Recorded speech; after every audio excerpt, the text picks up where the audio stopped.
Tous et bienvenue dans cette nouvelle capsule vidéo. Pour le prochain cours, nous avons pour objectif de rédiger un petit texte au passé pour raconter nos vacances. Et donc, cette capsule est consacrée au parfait, das Perfekt, qui est un temps du passé en allemand. Alors, pour commencer, la formation du parfait. Je vous ai mis 3 exemples. In den Ferien bin ich nach Deutschland gefahren. Dort haben wir viel Sport gemacht. Tobias hat seine Familie besucht. Donc, in den Ferien, pendant les vacances, je suis allée en Allemagne. Là-bas, nous avons fait beaucoup de sport. Tobias a rendu visite à sa famille. Premier constat, on constate que le parfait, il est composé de 2 parties. Un auxiliaire, être ou avoir, qui se trouve en deuxième position. Et une deuxième partie, qui est appelée le participe de, qui est un peu l'équivalent en fait du participe passé en français et qui se trouve à la fin de la phrase.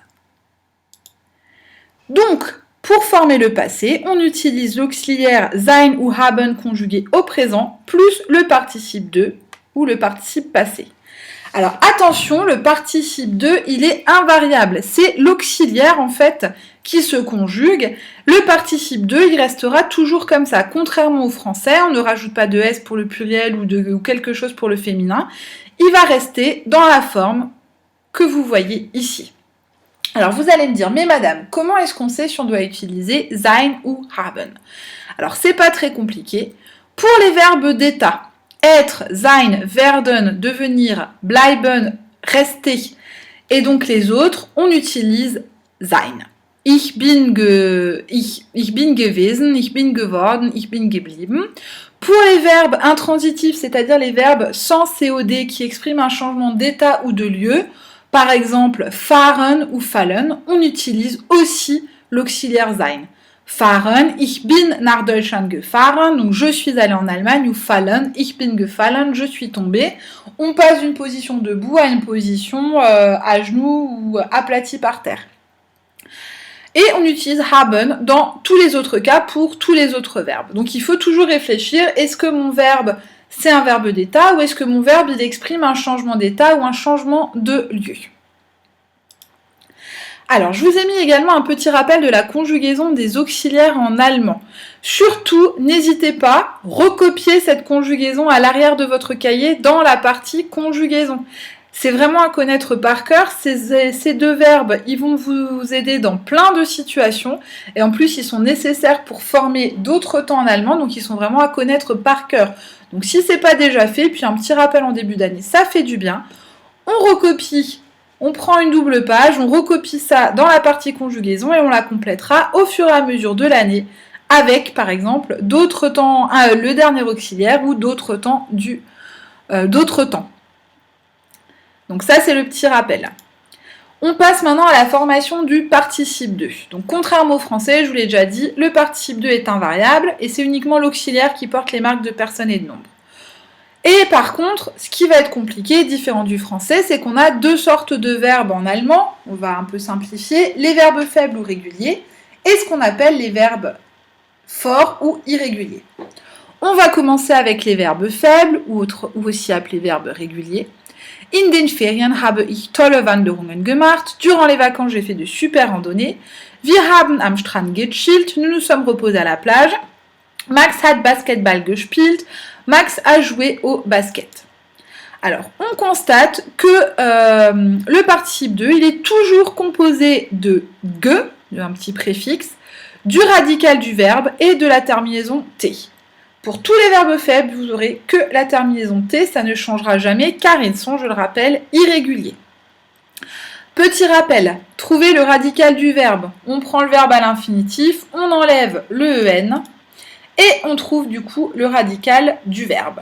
Donc pour machen, si on veut former le participe de ou participe passé, je prends la règle gemacht.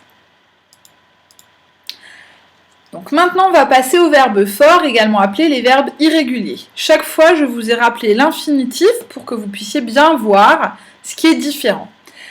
Essen, Frau Müller hat gut gegessen, Madame Müller a bien mangé. Fahren, Max ist in die Schweiz gefahren, Max est allé en Suisse. Bleiben, ich bin zu Hause geblieben. Alors, les constats. On a toujours ce petit préverbe ou préfixe ge devant le verbe. Par contre, le radical, eh bien, parfois il change. Alors pour essen, c'est pas franchement évident. Fahren, ça change pas du tout, mais bleiben, c'est pas une faute de frappe. Le i et le e, ils sont bien inversés par rapport à l'infinitif. Et donc le radical se modifie. Et alors, gros changement par rapport au verbe régulier, on n'a plus t, mais on a en. Donc, la formule ge plus radical modifié plus en. Comme le radical se modifie, il faut apprendre les verbes forts par cœur.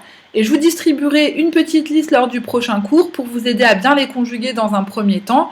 Puis, il faudra l'apprendre petit à petit dans un deuxième. Et pour le moment, la liste, elle va surtout nous servir à conjuguer correctement les verbes dont nous allons avoir besoin.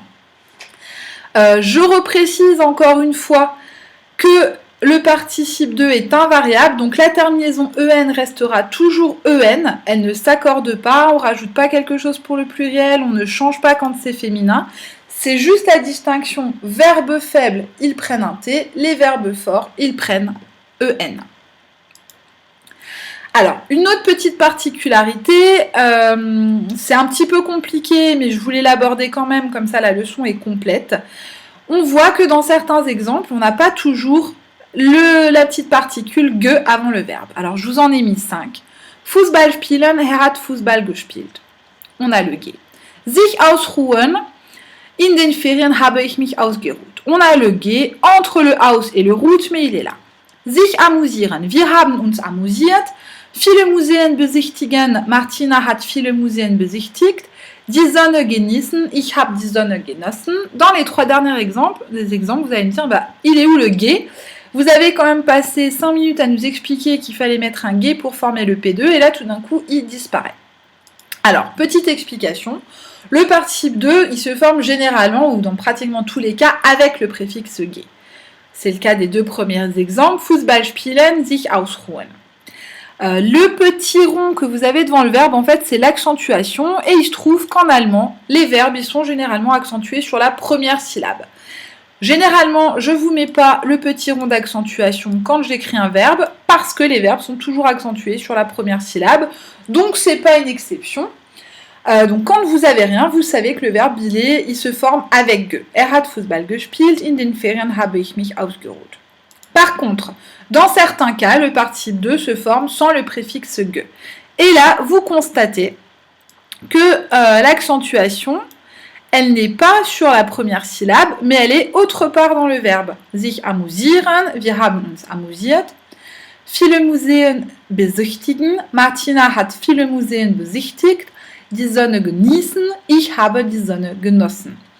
Donc, les verbes qui ne sont pas accentués sur la première syllabe forment leur participe de sans la particule ge. Pour simplifier, en gros, il s'agit des verbes suivants. Tous les verbes qui viennent du français et qui finissent par iren. Sich interessieren, telefonieren, sich amüsieren. Et les verbes à préverbe inséparable, donc préverbe inséparable, donc inaccentué, qui commencent par ge, erbe, misfert, ser. Ou alors vous avez également la petite phrase qui vous permet de les retenir. J'ai mis Cerber en enfer, ge, mis, Cerber, bref. Ça peut vous aider aussi à les reconnaître. Voilà. La leçon, elle est résumée grâce à ce mind map que vous devez recopier dans votre cahier si vous n'avez pas pris de notes avant.